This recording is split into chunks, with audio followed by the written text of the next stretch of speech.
Bonjour chers collègues, alors ici Sylvain de Une heure par jour et aujourd'hui je vais vous parler de Canva et plutôt de sa nouvelle fonctionnalité qui est de l'édition et montage vidéo dans Canva. Donc je vous rappelle que Canva c'est une ressource web et qui est gratuite pour les enseignants. Si vous n'avez pas encore votre version gratuite de Canva enseignant avec toutes les fonctionnalités possibles pour tout ce qui est le montage de l'image, etc., ainsi que la possibilité d'inviter là, une trentaine de vos élèves pour avoir aussi toutes ces fonctionnalités-là. Alors, il faut remplir la demande d'admission Canva Éducation pour la gratuité. Elle va être disponible dans les commentaires, enfin, dans le descriptif de la vidéo. D'ailleurs, ça va être une présentation au niveau du vidéo dans Canva. Si vous ne connaissez pas encore la plateforme et que vous voulez voir un petit tour d'horizon, donc moi, ce que je vous suggère, c'est d'aller voir ma première capsule que j'ai faite en tout début de pandémie par rapport à Canva. Elle va apparaître dans une petite bulle en haut de l'écran, juste ici, maintenant. Donc, Canva maintenant intègre le vidéo. Je vous montre comment ça fonctionne tout de suite et on va faire un petit tour d'horizon. Comme à l'habitude, la présentation que je vous fais, ce n'est pas une présentation détaillée, c'est vraiment pour vous donner confiance et que vous voyez que c'est facile de travailler avec cet outil-là et que c'est facile aussi pour vos élèves. D'ailleurs, n'hésitez pas à partager ma capsule à vos élèves pour leur faire un petit tour d'horizon avant de les lancer, par exemple, en projet de montage. Donc, quand vous entrez sur Canva et je suis sur la version éducation, je vais vous mentionner comment on fait pour ajouter vos élèves. Donc, vous êtes enseignant, vous avez un compte éducation, vous allez sur vos initiales ou votre photo de nom ici en haut à droite, vous allez dans les paramètres du compte et vous allez ici dans Membres. Et là, si je cliquais ici sur Membres, j'aurais l'occasion de voir tous mes élèves et je pourrais aussi ajouter les différents membres. Là, je ne le fais pas parce que je ne veux pas que vous voyez les noms de mes élèves ainsi que leurs informations personnelles. Et c'est par là qu'on peut, par exemple, envoyer un lien via Classroom, via Teams, via courriel à nos élèves pour les inviter. Je reviens à ma page de base Canva pour vous montrer comment on fait l'édition de vidéo. Donc, la nouvelle bulle pour l'édition de vidéo, elle est ici au centre. C'est tout nouveau, ça fait environ une semaine et demie. Là, je suis au mois d'octobre 2021. On clique sur vidéo. Et là, vous allez avoir une série de tailles qui vous sont proposées. Ça dépend où est-ce que vous voulez envoyer votre vidéo. Donc, ça va du classique vidéo en format horizontal. Je suis en 1920 par 1080, donc un format télé de 2020. On peut avoir des formats plus carrés. Les vidéos Facebook, on préfère les formats plus carrés, 1080, 1080. Et ça va jusqu'aux vidéos de format TikTok ici à droite. Donc, si vos élèves ont à créer du TikTok, ça pourrait leur être utile. On va aller ici dans une création vierge de format vidéo standard pour vous montrer. Et là, ça va partir votre montage. Dans la fenêtre de montage, vous allez voir que c'est exactement la même interface que pour la création normale avec le petit timeline ici en plus en bas. Vous avez bien entendu des modèles. Donc, par exemple, si je choisis ce modèle-là ici, il y a une animation, je peux la lire, je peux changer le vidéo qui est ici à l'arrière et c'est super facile de changer le vidéo à l'arrière. Je vais vous montrer. Je vais aller dans Téléverser. Je vais aller voir dans les médias que j'ai importés, là, ici, dans mes vidéos que j'ai importées. J'ai, par exemple, une présentation du café étudiant de mon école. Je peux prendre cette vidéo-là et venir la glisser. Je vais vous montrer. Je viens la prendre et je viens la glisser, déposer à l'intérieur du cadre ici. Je peux la déplacer, etc., puis la placer pour le montage avec l'écriture aux alentours. Vous pouvez faire du fenêtre dans fenêtre aussi, je vais vous le montrer tout à l'heure. Donc ça, c'est quand on travaille à partir des modèles, des animations qui sont toutes déjà préfaites, mais ce n'est pas nécessairement ça que je vais faire avec vous. Je vais annuler, puis je vais revenir où est-ce que j'étais au départ. Donc, si je veux partir de zéro, puis faire une vidéo, un montage, comme je ferais sur iMovie, sur Clipchamp, sur WeVideo. Comment est-ce que je ferais? Donc, la première des choses que je vais faire, c'est que je vais aller choisir mes éléments. D'habitude, on travaille avec du vidéo qu'on a déjà. Donc, je vais prendre ici encore la vidéo de mon café étudiant. Je vais l'insérer ici dans la page. Et si je veux la mettre en pleine grandeur, ce que je vais faire, c'est que je vais définir comme arrière-plan cette vidéo-là. Donc, à ce moment-là, elle roule en arrière-plan sur ma présentation.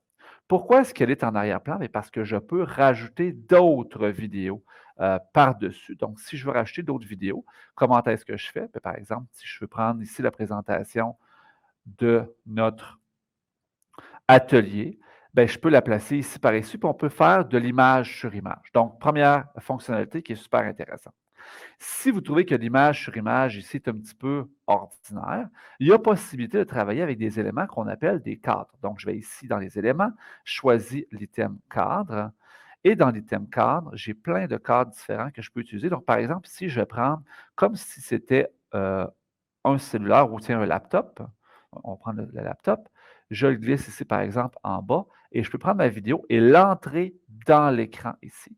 Donc, mon vidéo ici va être à l'intérieur de mon cadre. Donc, on peut faire plusieurs choses comme ça. J'aurais, par exemple, ici une superposition de 3 images l'une à côté de l'autre. Je pourrais avoir 3 vidéos qui roulent un à côté de l'autre. Par exemple, si on pense à un montage vidéo, ce serait des élèves qui chantent en même temps. On pourrait avoir les 3 images une à côté de l'autre avec ce cadre-là. Donc, ça, c'est pour les cadres.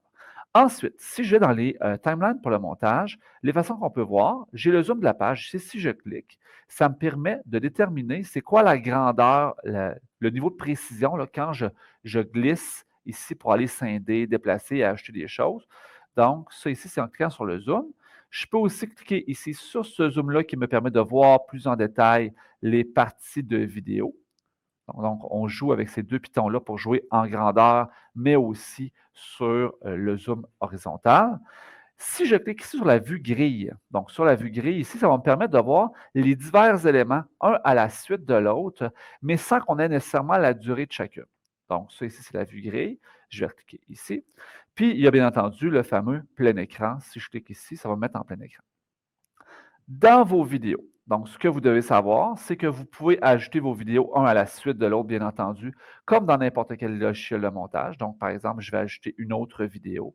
Je vais aller voir dans les éléments que j'ai téléversés. J'importerai mon média ici. Puis, je vais aller sélectionner, par exemple, le local de musique. On s'en est servi pour les portes ouvertes de notre école. Donc, je vais faire play, je vais arrêter ça. Si je veux mettre des transitions entre mes éléments ici, ben, c'est le petit plus. Donc, quand je clique sur le petit plus entre deux éléments, je peux soit ajouter une page, ça c'est l'équivalent d'ajouter un bout de vidéo.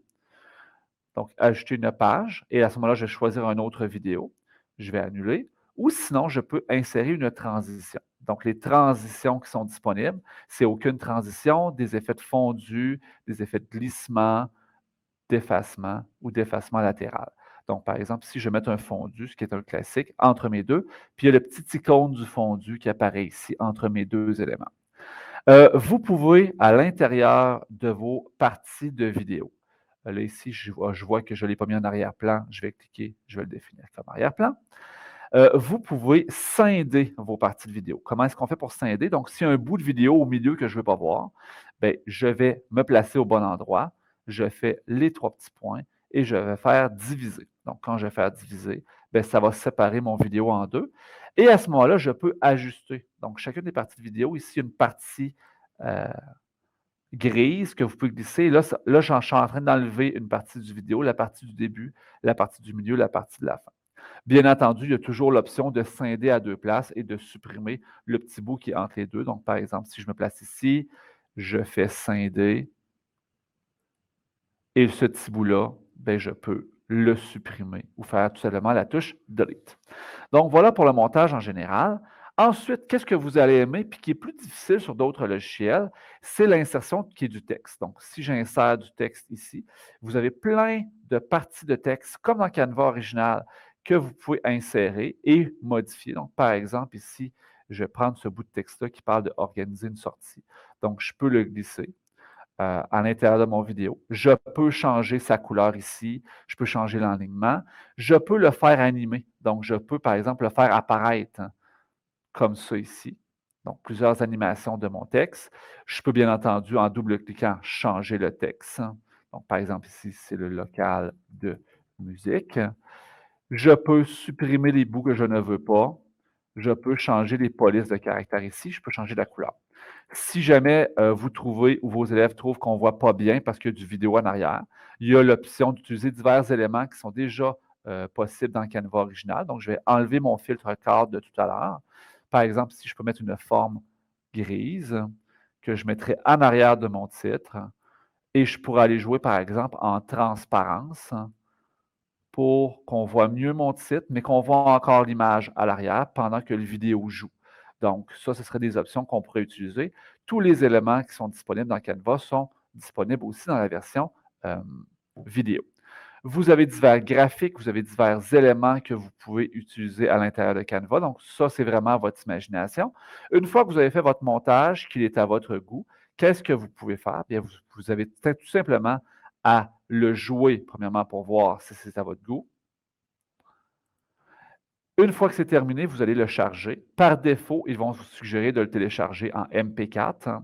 Donc, vous allez télécharger et à ce moment-là, ça va tout simplement se télécharger ici. Ça a un certain temps là, pour que le vidéo se crée en format MP4. Ça va être téléchargé directement sur votre ordinateur ou sur votre Chromebook. Pendant que ça télécharge, je vous donne d'autres avantages de Canva. Donc, Canva, il est collaboratif. Je n'ai pas eu l'occasion, parce que la fonctionnalité elle est toute récente, de tester avec un collègue à savoir si on pouvait être collaborateur en même temps sur le même fichier vidéo, mais ça fonctionne pour la version normale lorsqu'on fait de l'édition graphique. Donc, je ne vois pas la raison pour laquelle ça ne serait pas accessible pour la version vidéo. Comment est-ce qu'on fait pour partager un fichier vidéo? On va faire tout simplement les 3 petits points ici, puis on va faire partager ou ajouter un collaborateur. Ah, partager ici. Le partager. Et là, on va ajouter un collaborateur avec son adresse courriel. La personne va recevoir une notification et va aussi avoir accès, il va pouvoir éditer le même fichier que nous. Est-ce que ça se fait en temps réel ou en différé? Je n'ai pas la réponse pour l'instant. Si vous l'essayez, dites-moi donc si ça fonctionne bien de travailler à plus qu'une personne sur un même fichier vidéo. J'aimerais bien le savoir. Donc, c'est tout pour cette présentation de Canva. Canva vidéo, c'est vraiment un outil Canva là, que les enseignants ne peuvent pas se passer parce qu'avec nos élèves, on cherche toujours des bonnes plateformes gratuites sur lesquelles on peut faire du montage vidéo puis qu'on n'est pas limité. Clipchamp va être limité. Oui, vidéo est limité aussi à certains égards. Le iMovie, bien, si on n'a pas de Mac, si on n'a pas d'iPad disponible, on est limité aussi. Puis travailler sur une tablette, ce n'est pas nécessairement toujours évident. Donc, une belle ressource gratuite, partageable pour vos élèves. Donc, j'espère que vous avez apprécié cette capsule. Pour d'autres capsules du genre, bien entendu, je vous invite à me suivre sur YouTube, Facebook, Twitter sur le nom de Sylvain Duclos, une app par jour. Et bien entendu, à réagir à cette vidéo. Laissez-moi un commentaire, laissez-moi un pouce en l'air, abonnez-vous à ma chaîne. Et sur ce, je vous remercie et bye bye.